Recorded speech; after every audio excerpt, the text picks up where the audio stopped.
अवध में भइल जेकर जनामावा जानत हो खबर राम जी के नामवा।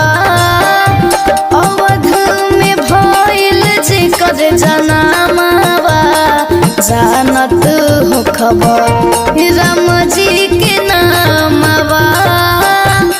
अवध में भइल जेकर जनामावा